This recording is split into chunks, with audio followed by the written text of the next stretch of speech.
the flickering light of Asia, or the Assyrian nation and church. After the entry of the Russian forces into Persia, and immediately before the declaration of war by Turkey, the Turkish government sent official emissaries to Marshamun, the patriarch of the Nestorian branch of the Assyrian people, and offered the late patriarch large sums of money and gold, on the condition that the patriarch and his people should remain neutral. Of the three Assyrian patriarchs, Marshamun alone was in a position to strike against the Turks with the Assyrian independent tribes of Tiari, Tehuma, Baz, and Jilu.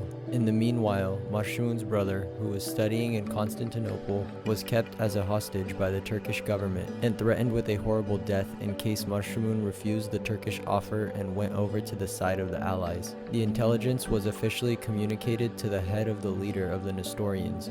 The patriarch, however, sent envoys to the Russian military authorities in Urmia, Persia, by whom he had previously been approached, and from whom he had received a promise of 25,000 guns, and informed the latter that he had decided to declare war against Turkey. In addition to the Turkish officer, the German consul in Mosul sent agents to Marshamun, guaranteeing the absolute security of all the Assyrians in the Turkish Empire.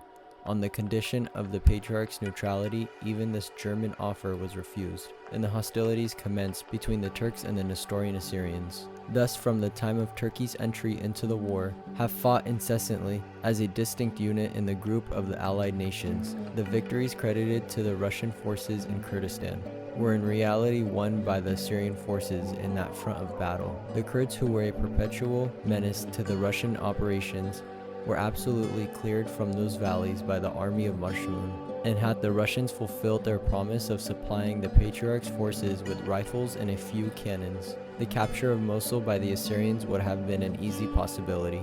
However, surrounded on all sides by vastly superior numbers, short of guns and ammunition, face to face with total extermination because of their siding with the Allies, sacrificing thousands on the field of battle, and losing tens of thousands through actual starvation and disease, the Assyrians never faltered. Through all the vicissitudes and the turning tides of the war, and even after the collapse of Russia, the Nestorian Assyrians remained loyal to their allies, and endured all for the sake of the freedom of all the Assyrians. The independence which they now seek, they do not ask as a charity. They demand it by appealing to the sense of justice and equity. They have fought for it, they have purchased it, with the streams of their own bloodshed on the field of battle. In Kurdistan, in Turkey, in Persia, in Russia, in Poland, and in France lay the graves of the Assyrians, which stand not only as splendid monuments to their valor, but also as a tremendous price paid for the restoration of their lands and for the independence of their people. Even the late patriarch himself laid down his life upon the altar of his people's freedom.